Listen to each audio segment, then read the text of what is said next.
लालबरा नगर मुख्यालय से लगभग 5 किलोमीटर दूर स्थित ग्राम पंचायत नगपुरा के आंगनवाड़ी केंद्र क्रमांक 1 में पदस्थ सहायिका के द्वारा समय पर आंगनवाड़ी केंद्र नहीं खोलने पर ग्रामीण जनों में आक्रोश व्याप्त है और आक्रोशित ग्रामीण जनों ने महिला व बाल विकास विभाग को शिकायत कर सहायिका पर कार्रवाई करने की मांग की है। आपको बता दें कि शासन के द्वारा नवनिहाल बच्चों के शारीरिक व मानसिक विकास करने एवं नवनिहालों को उचित पोषक आहार के साथ ही अच्छी प्रारंभिक शिक्षा मिल सके, इसी उद्देश्य से गांव-गांव में आंगनवाड़ी केंद्र खोले गए, जिसका संचालन आंगनवाड़ी कार्यकर्ता व सहायिकाओं के द्वारा किया जाता है। आंगनवाड़ी केंद्रों में 3 से 6 वर्ष के बच्चों को शिक्षा प्रदान की जाती है। लालबरा जनपद पंचायत के अंतर्गत आने वाली ग्राम पंचायत नगपुरा स्थित आंगनवाड़ी केंद्र क्रमांक 1 में पदस्थ सहायिका के द्वारा समय पर आंगनवाड़ी केंद्र नहीं खोला जा रहा है, जिससे ग्रामीण जन व नवनिहाल व बच्चों के परिजनों में भी आक्रोश व्याप्त है। सोमवार को सहायिका भागवंत चौधरी के द्वारा समय पर आंगनवाड़ी केंद्र को नहीं खोला गया था, जिस पर ग्राम के एक युवक ने सहायिका से कहा कि आप समय पर आंगनवाड़ी केंद्र नहीं खोलते हो, जिसके कारण छोटे छोटे बच्चे रोड पर खेलते रहते हैं और कई बच्चे वापस घर चले जाते हैं, जिस पर महिला आक्रोशित हो गई और युवक से अभद्र व्यवहार करने लगी। जिसकी जानकारी नवनिहाल बच्चों के परिजन व ग्रामीणों को लगी तो वे भी आंगनवाड़ी केंद्र पहुंचकर आक्रोश उन्होंने व्यक्त किया और सहायिका पर कार्रवाई करने की भी मांग की, ताकि नवनिहाल बच्चों को प्रारंभिक शिक्षा अच्छे से मिल सके। मैं यहीं गांव में रहता हूं। समस्या ये है कि मैं आंगनबाड़ी में अपने बच्चों को लेके आया था 10 बजे, तो आंगनबाड़ी नहीं खुली, तो मैं अपने बच्चों को ग्राउंड में घुमाने के लिए लेकर के गया कि जब खुलेगी तो छोड़ दूंगा। फिर 11 बजे आए तो कोई नहीं आया था। फिर एक मैडम जी आ गए थे। फिर उनको बोला मैंने, तो बोले समस्या तो रोज़ की है, मैडम आती नहीं है, मतलब सहायिका जो यहाँ रहती है ना, काम करती है, वो समय पर नहीं आती है। क्या नाम है उनका? भागवंता चौधरी नाम है उनका। तो मैंने उनको ये बोला, वो 11:30 पौने 12 बजे यहाँ पर आई, तो मैंने उनको ये बोला कि तुम समय पे क्यों नहीं आते। तो मेरे को कह दिया यही आंगनबाड़ी है क्या, तुमको मेरे से समस्या है तो तुम अपनी औरत को लगा लो। और वो क्या है, समय पे यहाँ पर आती नहीं है, गुटखा खा करके यहाँ पर काम करती है, उल्टी सीधी बातें करती है। हाँ। वो देखो है ना। और यहाँ क्या है, थाली वाली ढंग से धुलते नहीं है, चम्मच वम्मच भी सब गंदा उंदा रहता है, अव्यवस्था है नहीं है। देखो यहाँ पर बाउंड्री नहीं है, पहली बात तो देख लो, यहाँ पर बाउंड्री नहीं है। मेरा बच्चा यहाँ पर आया, कल को कोई गाड़ी से ठोस मार दिए किसी ने, क्या करोगे? समस्या तो है। बाकी इनको बताओ तो ये लोग ध्यान नहीं देते। क्या होना चाहिए? समय से आना चाहिए। और पहली बात है कि यहाँ पर बाउंड्री बन जाए तो क्या किसी के भी बच्चे, मेरे ही बच्चे नहीं भैया, गांव में सभी के बच्चे आते हैं, कभी किसी के साथ दुर्घटना ना हो, मेरा मतलब ये है। मेरा नाम भागवती चौधरी है। क्योंकि मैं दूर से आती हूँ, जबलटोला से, कभी कभार लेट हो जाती है, लेट पहुँच जाती हूँ केंद्र में, लेकिन यहाँ गांव के लोग लेट खुलता है करके ऑब्जेक्शन उठाओ, बाकी टाइम में खुल जाता है, टाइम में खुल जाता है, कभी कभार नहीं होता है। ये जो आरोप लग रहा है आपके ऊपर, ये आरोप लग रहा है, तो ये उठपटांगी बात बोलते हैं जी, रास्ते बाट में हो चाहे कहीं भी हो, उठपटांग बोलती है, इसलिए मैं उठपटांग बोल दी। उनको गलती मेरे से हुई है। आंगनवाड़ी में बच्चे लोगों को लेकर के आते हैं। प्रतिदिन आंगनवाड़ी देरी से खुलती है, इसकी शिकायत पहले से भी आ रही थी। आज मेरे पास शिकायत आई तो मैं आया था यहाँ पे देखने के लिए, तो मालूम हुआ कि ये सहायिका जो है जबलटोला से आती है, बहुत प्रतिदिन लेट आती है। और आने के बाद में हमने पूछे, मैडम जी आप लेट क्यों आई? तो उन्होंने बोली मेरे को काम की ज़रूरत नहीं है, जिसको काम की ज़रूरत है वो करे, मेरे को ऐसी काम की आवश्यकता भी नहीं है। और बहुत मतलब अन्य प्रकार की बात है। फिर सब लोगों ने समझाइश दी है, आज के लिए समझाइश दे दी है कि चलो भाई आपको एक बार समझाइश दी जाती है, आगामी समय से ऐसी आप हरकत ना करें। सरपंच महोदया भी आई थी, उन्होंने भी समझाई थी, सचिव महोदय भी आए थे ग्राम के, उन्होंने भी समझाई थी। नहीं, कौन सा केंद्र आंगनवाड़ी का? ये आंगनवाड़ी का नगपुरा का 1 नंबर केंद्र है। क्या मांग चाहोगे भविष्य में? जैसे हमें चाहेंगे प्रतिदिन बराबर से समय पे खुले, और जो पालक लोग आते हैं अपने बच्चे लोगों को लेकर के, तो उनकी भी समस्या का निदान है। लांजी क्षेत्र के अंतर्गत आने वाले ग्राम बड़गांव के लगभग आधा दर्जन से अधिक लोगों के द्वारा एसपी कार्यालय पहुंचकर पुलिस अधीक्षक को एक ज्ञापन सौंपा गया है, जिसमें उन्होंने बताया कि बीते दिनों बड़गांव निवासी सुनील सहारे की मौत हो गई थी, जिस पर उन्हें लग रहा है कि गांव के कुछ लोगों से मारपीट करने के बाद सुनील की मृत्यु हुई है, जिस पर वह चाहते हैं कि पुलिस दोषियों पर कड़ी कार्रवाई करे। आपको बता दें कि लांजी क्षेत्र के अंतर्गत आने वाले ग्राम बड़गांव निवासी मुकेश सहारे ने बताया कि उनके बड़े भाई सुनील सहारे प्रीतम सहारे उम्र 35 वर्ष, जो कि बीते दिनों बड़गांव में आयोजित मंडई मेले में छत्तीसगढ़ी कार्यक्रम देखने के लिए रात्रि में गया हुआ था, जहां पर कुछ लोगों के द्वारा छत्तीसगढ़ी प्रोग्राम देखने के दौरान उनसे विवाद हुआ और विवाद के दौरान मारपीट होने के बाद जब सुनील घर पहुंचा तो उसने अपने परिजनों को बताया कि बीती रात कार्यक्रम देखने के दौरान गांव के ही कुछ लोगों के द्वारा विवाद के दौरान उससे मारा पीटा गया है। उसके बाद वह घर पर ही लेटा हुआ था और उसकी मौत हो गई, जिस पर उनके परिजनों का यह आरोप है कि सुनील सहारे की मृत्यु के पीछे छत्तीसगढ़ी कार्यक्रम के दौरान हुए विवाद में जिन लोगों के द्वारा उसे मारा पीटा गया था उस कारण से ही सुनील की मौत हुई है। इसको लेकर वहां पुलिस से गुहार लगा रहे हैं कि इस विषय में पुलिस के द्वारा जांच करते हुए दोषियों पर कार्रवाई की जाए। इसको लेकर वहां 11 दिसंबर को जिला मुख्यालय पहुंचकर पुलिस अधीक्षक को एक ज्ञापन दिया गया है। सुनील सहारे वो मंडई का कार्यक्रम था रात्रि 24 तारीख को रात्रि लगभग 3 बजे के बाद इनका वाद विवाद हुआ समिति मंडई की समिति द्वारा और मंडई के लड़कों द्वारा उसको मारा पीटी करते थे और घर में आने के बाद वो अपने बीवी और अपने माँ बाप को बताएं कि समिति के लड़कों द्वारा मेरे को मारा पीटी किए हैं और यहाँ दुखता है सीने में ये वो ऐसी करके बताएं और इनके बाद कुछ जब बताने के बाद इनका एक से डेथ हो गई उनकी। डेथ हो गई। क्या घर पे थी कि कहाँ हुई? घर पे आए और बताए मंडई से आने के बाद कि झगड़ा हुआ है? झगड़ा हुआ है मंडई हुआ ये नाच वालों से हुआ। अच्छा, आप लोग क्या चाहते हैं, इसमें क्या होना चाहिए? तो हम चाहते हैं कि वो बिना निर्दोष आदमी है उसको न्याय चाहिए, यही हम कहते हैं कि एसपी के पास हम अपना विज्ञापन देना चाहते हैं। ठीक। घटना तो मेरे भाई को मंडई मेले में मार दिया। किसने मारा, कैसे, क्या झगड़ा हुआ था? वो नाच नूच देखने गए थे, नाच नूच देख के फिर वहाँ पर झगड़ा हुआ बोल रहे हैं, मारपीट किए बोल रहे भाई को। समिति वाला। अच्छा, आप क्या चाहते हैं, इसमें कार्रवाई होना चाहिए? हाँ, कार्रवाई होना चाहिए। कितने दिन हो गए अभी तक ये घटना हुई है और कोई कार्रवाई नहीं हुई? तो कब की घटना, कितने दिन हो गए? ये घटना 25/11/2023। केंद्र सरकार ने 5 अगस्त 2019 को जम्मू कश्मीर से धारा 370 हटा दी थी, जिसके विरोध में 23 अलग अलग याचिकाएं सुप्रीम कोर्ट में लगाई गई थी। केंद्र के इस निर्णय और सरकार के इस फैसले के खिलाफ सुप्रीम कोर्ट में लगाई गई याचिका पर सुनवाई करते हुए सुप्रीम कोर्ट ने सोमवार को जम्मू कश्मीर से धारा 370 हटाने के केंद्र के फैसले को सही ठहराते हुए इसे बरकरार रखने के आदेश जारी किए गए। जहां 4 वर्ष 4 महीने और 6 दिन के बाद कोर्ट ने सोमवार को केंद्र के इस फैसले को बरकरार रखते हुए जम्मू कश्मीर में अस्थायी तौर पर लागू धारा 370 को हटाने के फैसले को बरकरार रखा है।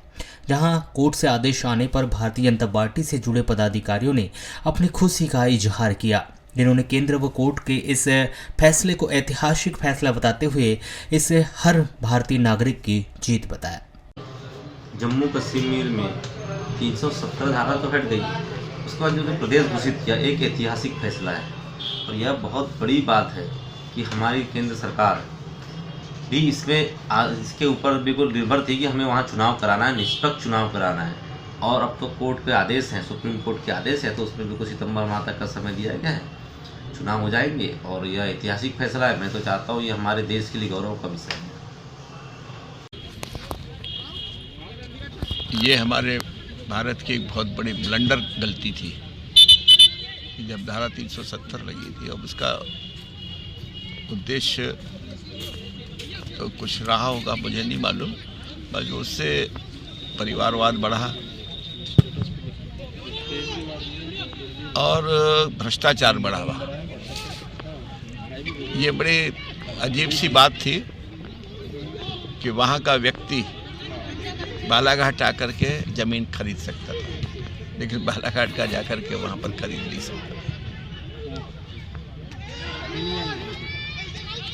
पाकिस्तान की लड़की यदि किसी कश्मीर वाले से शादी करे तो उसको नागरिकता मिल सकती है, लेकिन बालाघाट का अपने भारत की जाकर के तो उसको नहीं मिलती। यानी एक प्रकार से कश्मीर की नागरिकता ऐसा लगता था कि हमसे अलग है। 51 से भारतीय जनसंघ की स्थापना से लेकर भारतीय जनता पार्टी तक हमने सदा से बात की कि धारा 370 हटाई जाएगी और हमारे प्रथम अध्यक्ष डॉक्टर श्यामा प्रसाद मुखर्जी ने कहा कि एक देश में दो विधान दो निशान दो प्रधान नहीं चलेंगे। उसको लेकर उन्होंने आंदोलन किया और कश्मीर में उस समय परमिट की आवश्यकता पड़ती थी। कश्मीर के अंदर जाने के लिए परमिट किया। उन्होंने कहा कि मैं कश्मीर चूँकि भारत का अंग है, अभिन्न अंग है, मैं बिना परमिट के वहाँ जाऊँगा। जब बिना परमिट के वहाँ पे कोशिश की उन्होंने जाने, उनको गिरफ्तार किया गया और संदिग्ध अवस्था में उनकी वहाँ पे मौत हो गई। और उसके बाद से लगातार भारतीय जनता पार्टी के जितने मैनिफेस्टो देखोगे आप, तो उसमें लगातार उन्होंने घोषणा की हमने कि कश्मीर से हम धारा 370 हटाएंगे। ये अस्थायी धारा लगाई गई थी। प्रथम प्रधानमंत्री नेहरू जी जब ये लगा रहे थे उस समय के गृह मंत्री ने कहा था, वल्लभ भाई पटेल ने, कि ये धारा नहीं लगना चाहिए, परंतु उनकी बात में नहीं मानी गई और उनके निधन के बाद ये धारा लगाई गई। और ये अस्थायी धारा के कारण कश्मीर को अलग थलग राज्य माना गया, जहाँ देश का कोई भी व्यक्ति किसी प्रकार की कोई स्थायी संपत्ति नहीं खरीद कर सकता था। वहाँ पे आरक्षण लागू नहीं हो रहा था। अन्य समुदाय के जो थे उनके खिलाफ भी पूरा वातावरण बना गया था। हमने लगातार बात की। मैं धन्यवाद देना चाहता हूँ वर्तमान प्रधानमंत्री नरेंद्र मोदी को, जिन्होंने एक साहसिक निर्णय लिया और लोकसभा में और राज्यसभा में पास कराकर धारा 370 को समाप्त करी। वारासिनी थाना क्षेत्र के अंतर्गत आने वाले कटंगी रोड गौशाला के सामने एक मोटरसाइकिल गौशाला के सामने लगे साइन बोर्ड से टकरा गई। बीती देर रात हुई इस सड़क हादसे में एक युवक की घटनास्थल पर मौत हो गई, तो वहीं दूसरा युवक गंभीर रूप से घायल हो गया। मृतक का नाम बालाघाट निवासी 22 वर्षीय प्रियांशु पिता श्रीराम सोनेकर बताया गया है, जिसके शव का सोमवार की सुबह सिविल अस्पताल में पोस्टमार्टम करवाकर अंतिम संस्कार के लिए शव उनके परिजनों के सुपुर्द किया गया है। तो वहीं इस सड़क हादसे में गंभीर रूप से घायल तेंदुखेड़ा निवासी युवक आदित्य ठाकुर को प्राथमिक उपचार के बाद बेहतर उपचार के लिए रेफर किया गया है। प्रारंभिक जानकारी के अनुसार आदित्य के किसी वर्किंग कार्य से बालाघाट में होने की बात कही जा रही है। वहीं यह भी बताया जा रहा है कि प्रियांशु सोनेकर और आदित्य ठाकुर कटंगी की ओर से किसी मंडाई मेले में शामिल होकर लौट रहे थे। जब वे वारासिनी गौशाला के समीप पहुंचे तो गौशाला के सामने लगे साइन बोर्ड से उनकी मोटरसाइकिल टकरा गई, जहां ये टक्कर इतनी जबरदस्त थी कि प्रियांशु की घटनास्थल पर ही मौत हो गई। तो वहीं आदित्य इस सड़क हादसे में गंभीर रूप से घायल हो गया, जहां दोनों को अस्पताल लाने पर चिकित्सकों ने प्रियांशु सोनेकर को मृत घोषित कर दिया। तो वहीं गंभीर रूप से घायल आदित्य ठाकरे का प्राथमिक उपचार कर उसकी गंभीर अवस्था को देखते हुए उसे तत्काल जिला चिकित्सालय रेफर किया गया था, लेकिन यहां से भी उसकी नाजुक हालत को देखते हुए उसे अन्यत्र स्थान रेफर कर दिया गया है। उधर सोमवार की सुबह मृतक प्रियांशु सोनेकर के शव का पीएम करवाकर वारासिनी पुलिस ने शव परिजनों को सौंप दिया है। वहीं मामले में मर्ग कायम कर जांच की जा रही है। जिले के गढ़ी पुलिस ने एक नाबालिग छात्रा का अपहरण कर उसके साथ दुष्कर्म करने के आरोप में फरार आरोपी संतोष पिता गुमान ताराम 22 वर्ष ग्राम खजरा निवासी को गिरफ्तार कर लिया गया, जिसे न्यायिक अभिरक्षा में बैहर उप जेल भिजवा दिया गया। प्राप्त जानकारी के अनुसार यह 15 वर्ष 8 माह की नाबालिग लड़की कक्षा 10वीं की छात्रा है। वहीं हाई स्कूल में कक्षा 10वीं की पढ़ाई कर रही है। 9 दिसंबर को 12:30 बजे करीब यह नाबालिग लड़की अपने स्कूल से परीक्षा देने के बाद अपने घर जा रही थी, तभी खजरा कच्ची रोड पर संतोष ताराम ने इस नाबालिग लड़की को पकड़कर जंगल में ले गया और उसके साथ जबरदस्ती दुष्कर्म करके फरार हो गया। संतोष ताराम के फरार होने के बाद यह छात्रा अपने घर पहुंची और अपने परिवार वालों को इस संबंध में बताए। उसी दिन रिपोर्ट दर्ज करने के लिए उसने अपने परिवार वालों के साथ वे गढ़ी थाना पहुंची। गढ़ी पुलिस ने इस नाबालिग लड़की के द्वारा की गई रिपोर्ट पर संतोष ताराम के विरुद्ध धारा 363, 376(3), भारतीय दंड विधान की धारा 3/4(2) लैंगिक अपराधों से बालकों का संरक्षण अधिनियम के तहत अपराध दर्ज कर इस नाबालिग लड़की के साथ दुष्कर्म करके फरार हुए आरोपी संतोष ताराम को गिरफ्तार करके 11 दिसंबर को बैहर की अदालत में पेश कर दिया, जहां से उसे न्यायिक अभिरक्षा में बैहर उप जेल भिजवा दिया गया है। इस मामले की आगे विवेचना गढ़ी थाना प्रभारी के द्वारा की जा रही अभी बताई जा रही है। दरअसल चुनाव के पूर्व भाजपा सरकार ने अपने घोषणा पत्र में किसानों से 3100 रुपये प्रति क्विंटल के हिसाब से उपार्जन खरीदने का वादा किया था। अब किसानों को इस बात का डर सता रहा है कि यदि वर्तमान समय में वह अपना उपार्जन बेच देंगे तो कहीं सरकार उन्हें पुराने हिसाब से ही भुगतान न कर दे। इसलिए किसान अपना उपार्जन बेचने में रुचि नहीं दिखा रहे। वहीं उपार्जन बेचने के लिए खरीदी केंद्रों पर भी नहीं पहुंच रहे। आपको बताया कि विधानसभा चुनाव के पूर्व किसानों को साधने और उनके मत हासिल कर अपनी सरकार बनाने के लिए भाजपा सरकार ने किसानों की धान 3100 रुपये प्रति क्विंटल के हिसाब से खरीदने की घोषणा की थी। लेकिन पिछले वर्ष इसी सरकार ने किसानों की धान 2183 रुपये प्रति क्विंटल के हिसाब से खरीदी थी। सरकार बनने के बाद सरकार की तरफ से समर्थन मूल्य को लेकर कोई बयान नहीं आया है। वहीं मंत्रिमंडल का भी अभी विस्तार नहीं हुआ है। अब किसान इस कसमकस में है कि कहीं विधानसभा चुनाव के पूर्व की गई यह घोषणा अन्य घोषणाओं की तरह सिर्फ घोषणा न बनकर रह जाए, या फिर 3100 रुपये प्रति क्विंटल के हिसाब से धान खरीदने की यह घोषणा कहीं जुमला साबित न हो जाए। इसलिए किसान खरीदी केंद्रों से दूरी बनाए हुए हैं। ज़्यादातर किसान सरकार बनाने और शपथ ग्रहण की राह देख रहे हैं। समर्थन मूल्य पर अपना उपार्जन बचने के लिए किसान सरकार बनने का इंतजार कर रहे। तो वहीं किसानों का मानना है कि पहले सरकार बन जाए, जीते हुए विधायकों को मंत्री पद मिल जाए, उसके बाद में समर्थन मूल्य पर अपना उपार्जन बेचेंगे ताकि वादों के मुताबिक उन्हें समर्थन मूल्य मिल सके। शायद यही वजह है कि चुनाव परिणाम आने तक किसानों ने स्लॉट अभी तक बुक नहीं किया था। पर चुनाव परिणाम आने और 9 दिन बीत जाने के बाद मुख्यमंत्री की घोषणा होने के बाद अब किस स्लॉट बुक करने के लिए वे अब पहुंच रहे हैं। लेकिन अभी भी किसानों को यही चिंता सता रही है कि सरकार उनकी धान 3100 रुपये प्रति क्विंटल खरीदी गई या नहीं, या फिर जल्द ही धान बेचने पर कहीं उन्हें पुराने रेट ही न थमा दिया जाए। इसी कसमकस में किसानों ने धान खरीदी केंद्रों से अपनी दूरी बनाई हुई है। जस्ट आए स्टॉल बुक कराने आए हैं क्या? कितनी धान है आपके पास? 300 कट्टी 300 कट्टी धान है। अच्छा, ये जो सरकार ने जो है मुख्यमंत्री शिवराज सिंह चौहान ने 3100 रुपये कुंटल की जो घोषणा की है, तो वो क्या लगता है आपको मिलेगा इस बार या नहीं मिलेगा? अभी भरोसा नहीं है ना। अभी भरोसा नहीं है तो अभी पुराने रेट पे ही बेच रहे हो? अब पुराना दे रहा है कि नया दे रहा है, अब बेच रहा है अब। अच्छा, अभी ये भी नहीं। तो आज आप केंद्र में आए हैं तो क्या हो गई आपकी कार्रवाई? नहीं हुई है, उसी की रास्ता देख रहे हैं। क्या स्टॉल बुक कराने आए? स्टॉल बुक कराने। तो इतना 1 तारीख से खरीदी चालू है तो अभी तक क्यों नहीं कराया आपने? आज ही तो चालू हुआ है कि आज ही पता चल रहा है? आज ही जानकारी लगी आपको कि स्टॉल बुक हो रहे हैं। हाँ। अच्छा, ये बताइए कि चुनाव के दौरान जो है मुख्यमंत्री शिवराज सिंह चौहान ने आप लोगों को 3100 रुपये कुंटल धान खरीदने की बात कही है। क्या लगता है आपको? अब अभी तो मुश्किल लगता है 3100 रुपये दे दें।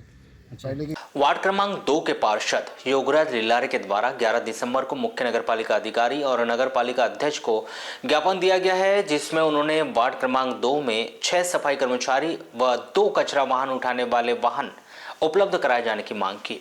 और उन्होंने यह भी कहा है कि जो सफाई कर्मियों की हाजिरी नगरपालिका में ली जाती थी वहां अब वार्ड में ली जा रही है, यह गलत है। और यदि जल्द ही उनकी मांगों पर सफाई कर्मी उपलब्ध नहीं कराए जाते हैं तो वे कल से ही अपने वार्ड की जनता के साथ वार्ड का कचरा स्वयं उठाकर अपने वार्ड में जमा करेंगे और उसके बाद ट्रैक्टर के माध्यम से वह कचरा नगरपालिका के सामने डाल देंगे। आपको बता दें कि वार्ड क्रमांक 2 के पार्षद योगराज लीलारे के द्वारा मुख्य नगरपालिका अधिकारी के नाम एक ज्ञापन नगरपालिका अध्यक्ष को दिया गया है, जिसमें उन्होंने पहली मांग यह रखी कि जो नगरपालिका अध्यक्ष और नगरपालिका मुख्य अधिकारी के द्वारा सफाई कर्मचारी की जो हाजिरी नगरपालिका में ली जाती थी उसे वार्ड में ली जा रही है, वह गलत है और उसे पुनः नगरपालिका में ही ली जाए। साथ ही उनके वार्ड में सफाई कर्मी और कचरा गाड़ी कम है, जिसे बढ़ाते हुए 6 सफाई कर्मी और 2 कचरा उठाने वाले वाहन उपलब्ध कराने की उन्होंने मांग की। और यदि कल से उनकी यह मांग पूरी नहीं होती है तो कर्मचारियों को वार्ड में सफाई करने नहीं देंगे और साथ ही वह स्वयं वार्ड की जनता के साथ वार्ड का कचरा और नाली सफाई करेंगे और वार्ड में एक स्थान पर पूरा कचरा को जमा रखेंगे और एक दिन ट्रैक्टर के माध्यम से स्वयं पूरा कचरा उठाकर नगरपालिका के सामने डाल देंगे, जिसकी पूरी जिम्मेदारी नगरपालिका प्रशासन की होगी। क्योंकि जिस प्रकार से वार्ड क्रमांक 2 में 70 से 75 सड़कें हैं जिन्हें सफाई करने के लिए 2 सफाई कर्मचारी पर्याप्त नहीं है और भौगोलिक स्थिति से वार्ड क्रमांक 2 बहुत ही बड़ा है, वजह से वह 6 कर्मचारी और 2 कचरा उठाने वाले वाहन की मांग करते हैं। क्या विषय? ये आज का विषय ये है कि अभी 4-5 दिनों से नगर पालिका के सफाई कर्मचारी की जो हाजिरी यहाँ सुबह ली जाती थी वो यहाँ से बंद कर दी गई है और ये बताया जा रहा है प्रभारियों के द्वारा कि सीएम साहब और माननीय अध्यक्ष जी के आदेशानुसार अब लेबरों की और सफाई कर्मियों की हाजिरी वार्डों में होगी। ये व्यवस्था क्यों की गई? मैंने उस दिन भी बोला था कि मुझे इस आदेश का लिखित पत्र चाहिए, आज तक लिखित पत्र हमें जारी नहीं किया गया है। ये जो सफाई कर्मचारियों की हाजिरी वार्डवार की गई है और सुपरवाइजर के माध्यम से यहाँ पर शाम को हाजिरी मेंटेनेंस की जा रही है। ये व्यवस्था करने की आवश्यकता क्यों पड़ी? जो कई वर्षों से ये चलते आ रहा है कि पूरे कर्मचारियों की हाजिरी नगर पालिका के प्रांगण में होती है और यहाँ से काम बांटा जाता है। ये क्या छुपा रहे हैं कि यहाँ से इनको वार्ड वाइज हाजिरी करनी पड़ रही है। जो वार्ड के लेबर अधिकतर यहाँ के कर्मचारी एब्सेंट रहते हैं, तो जिसके वार्ड में नहीं आया उसके वार्ड की तो सफाई व्यवस्था पूरी खराब हो जाती है। आज मेरे वार्ड में एक सफाई कर्मी आया था और वो कचरा गाड़ी के साथ चले जाता तो फिर नालियों की व्यवस्था कैसे करती? मेरे द्वारा आज सफाई कर्मी एक और कचरा वाहन वापस कर दिया गया है और मैं जब तक नहीं लूंगा अपने वार्ड में सफाई गाड़ी और एक सफाई कर्मी, जब तक यहाँ पर व्यवस्था सुधारी ना जाए। हम लोग बार बार ये मांग हमारे द्वारा की जा रही है कि हमारे वार्डों में सफाई व्यवस्था पर ध्यान दी जाए, लेबर बढ़ाया जाए। तो ये इसको छुपाने के लिए माननीय अध्यक्ष जी और सीएमओ साहब के द्वारा ये कर्मचारियों पर इनकी नजर न रहे। वार्ड वाइज जो बांट दिए हैं 2-2, 3-3, उस पे ही तुम ध्यान रखो। बाकी जो इनके घरों में जा रहे हैं, अधिकारियों के घर में जा रहे हैं, नेताओं के घर में जा रहे हैं, उन पर आपकी नजर न रहे। ये बहुत बड़ा मामला है। कम से कम 100 कर्मचारी प्रतिदिन नगर पालिका से नदारत रहते हैं और उनकी बकायदा हाजिरी डाली जाती है। ये मेरी मांग है कि सफाई कर्मियों की हाजिरी नगर पालिका के प्रांगण में होना चाहिए। और मैं अपने वार्ड वासियों को ये बताना चाहता हूँ कि पिछले 1 वर्ष से मैं 2 कचरा वाहन और 6 सफाई कर्मी की मांग कर रहा हूँ। आज तक मेरी इस मांग को पूरी नहीं की गई है। मेरे वार्ड की भौगोलिक एरिया इतना बड़ा है, 2.5 से 3 किलोमीटर एरिया में मेरा वार्ड बसा हुआ है। 70 से 75 गलियां आती है। एक कचरा वाहन एक गली जाने में, उसको दूसरी बार जाने में 1 महीना लगता है। तो ये बीच के जो छोटे वार्ड है, 4-4 गलियों के वार्ड है, सब वार्डों की तुलना एक समान नहीं की जा सकती। इसलिए जो नीचे के कच्चे वार्ड है और जिनका भौगोलिक एरिया बहुत बड़ा है, घनी आबादी वाले वार्ड हैं, इनकी व्यवस्था अलग से बनानी चाहिए। जब तक मेरे वार्ड में 2 कचरा वाहन और 6 सफाई कर्मी आवंटित नहीं किए जाएंगे, मैं अपने वार्ड में किसी प्रकार का कचरा वाहन और सफाई कर्मी नहीं लूंगा। मैं कल से अपने वार्ड के नागरिकों के साथ में खुद कचरा एकत्रित करूंगा और उसको एक जगह ढेर करूंगा और उसको बाद में एक ट्रैक्टर के माध्यम से भर के लाके नगर पालिका गेट पर डालूंगा। आज मैंने माननीय मुख्य नगर पालिका अधिकारी और सीएमओ साहब को एक ज्ञापन दे दिया हूं। इस पर तत्काल वो निर्णय ले। अन्य ये व्यवस्था वार्डों की और शहर की सफाई व्यवस्था को सुचारू रूप से चलाने के दृष्टिकोण के साथ ही की गई है, क्योंकि हाजिरी लगा के जो लेबर हमारे नगर पालिका में जब उनकी अटेंडेंस हो जाती थी और वार्ड तक पहुंचने में समय खराब होता था। इस व्यवस्था को हम अच्छे से चला सकें, लेबर डायरेक्ट अपने घर से वार्ड में चले जाएगा तो वो समय हमारा बचेगा। डायरेक्ट वहाँ सुपरवाइजर उसकी अटेंडेंस ले लेगा और इसकी सूचना वो पार्षद को भी दे देगा। तो ये एक उनके बीच में सामंजस्य अच्छे से बना रहेगा कि कितने लेबर आए हैं। बस ये व्यवस्था सुचारू रूप से चले, इसी बात को दृष्टि में रखते हुए ये व्यवस्था बनाएगी। उनका कहने का उनका बहुत बड़ा वार्ड और एक कचरा गाड़ी और एक लेबर। कल से वो ना कचरा गाड़ी लेंगे ना वो लेबर लेंगे, वो खुद ही कचरा जमा करेंगे और नगर पालिका के सामने लाके डालेंगे। नहीं भैया, ऐसा नहीं है। सब वार्डों की व्यवस्थाएं, जो गाड़ियां 33 वार्डों की 33 गाड़ियां हैं और लेबर भी जिस हिसाब से संख्या के हिसाब से बांटे गए हैं, वो वार्डों के भौगोलिक दृष्टिकोण को देखते हुए वो सब व्यवस्थाएं की गई हैं। उसमें किसी के साथ कोई ऐसा मतभेद वाला काम नहीं है। इसमें क्या विपक्ष के पार्षदों को तालमेल नहीं बिठाया गया है, तभी विरोधाभास सामने आ रहा है? नहीं, ऐसा नहीं है। अभी सब कुछ बहुत अच्छे से चल रहा है। ठीक है, होता है क्या है, लेबर भी जो समय समय पे एब्सेंट रहते हैं बहुत सारे, और अभी जो 2 महीने से तो व्यवस्था थोड़ा सा इसलिए प्रॉब्लम भी हुई है कि निर्वाचन में जो हमारे सुरक्षा सफाई कर्मचारियों को लगा दिया गया था, और अब चूंकि सब वापस आ गए हैं और अब सफाई व्यवस्था प्रॉपर है, थोड़ा सा समय लगेगा उसको फिर से सुचारू रूप से चलाने में। बाकी ऐसा कुछ नहीं है। जिले में सड़क हादसे लगातार बढ़ते जा रहे हैं, जिसका प्रमुख कारण युवाओं में बढ़ता जा रहा नशा और यातायात नियमों का पालन न करना बताया जा रहा है, जिसके चलते होने वाले सड़क हादसों में लोग असमय काल के गाल में समा रहे हैं। इन्हीं सड़क हादसों के बीच नशे में धुत मोटरसाइकिल में सवार 2 युवक तेज रफ्तार मोटरसाइकिल चलाते हुए सड़क किनारे खड़े मवेशी से टकरा गए, जिससे दोनों युवक गंभीर रूप से घायल हो गए। जिसमें मोटरसाइकिल में सवार दोनों युवक गंभीर रूप से घायल हो गए, जिनकी नाजुक स्थिति को देखते हुए प्राथमिक उपचार के बाद उन्हें बेहतर उपचार के लिए जिला अस्पताल रेफर किया गया है। यह सड़क हादसा रूपझर थाना क्षेत्र के अंतर्गत आने वाले उगवा चौकी के समीप का बताया जा रहा है, जहां बीती रात करीब 9 बजे के दरमियान रूपझर थाना क्षेत्र के ग्राम हड्डी टोला निवासी 2 युवकों का वाहन सड़क पर खड़े मवेशी से टकरा गया, जिससे वाहन सहित दोनों युवक राहुल पिता मानसिंह अड़मे और संजय पिता राय सिंह के सड़क पर गिरने से वह गंभीर रूप से घायल हो गए, जिन्हें उकवा अस्पताल लाया गया, जहां से उनकी गंभीर हालत को देखते हुए उन्हें जिला चिकित्सालय रेफर किया गया था, जहां उनका उपचार किया गया, लेकिन हालत में किसी तरह का सुधार नहीं होने पर उन्हें जिला अस्पताल से भी रेफर कर दिया गया है। बस स्टैंड के समीप बैयर रोड पर मोटरसाइकिल एक लड़की को ठोस मारकर फरार हो गई। मोटरसाइकिल की ठोकर से घायल लड़की बबीता पिता राकेश खंडेल 21 वर्ष वार्ड नंबर 9 बालाघाट निवासी को जिला अस्पताल में भर्ती किया गया है। प्राप्त जानकारी के अनुसार बबीता खंडेल नगर के एक कपड़ा दुकान में काम करती है। 11 दिसंबर को 4:30 बजे करीब बबीता खंडेल अपने घर से पैदल दुकान जा रही थी। तभी बस स्टैंड के समीप बैयर रोड से गौली मोहल्ला जाने वाली रोड के पास बस स्टैंड तरफ से तेज रफ्तार से जा रही मोटरसाइकिल बबीता खंडेल को ठोस मारकर फरार हो गई। मोटरसाइकिल की ठोकर से घायल बबीता खंडेल का दाहिना पैर फ्रैक्चर हो गया। इससे घायल लड़की को एक अन्य मोटरसाइकिल वाले ने जिला अस्पताल लाकर भर्ती किया। जिला अस्पताल पुलिस चौकी के प्रधान आरक्षक ने बबीता खंडेल का बयान लेकर अस्पताल तहरीर अग्रिम कार्रवाई हेतु कोतवाली भिजवा दी गई।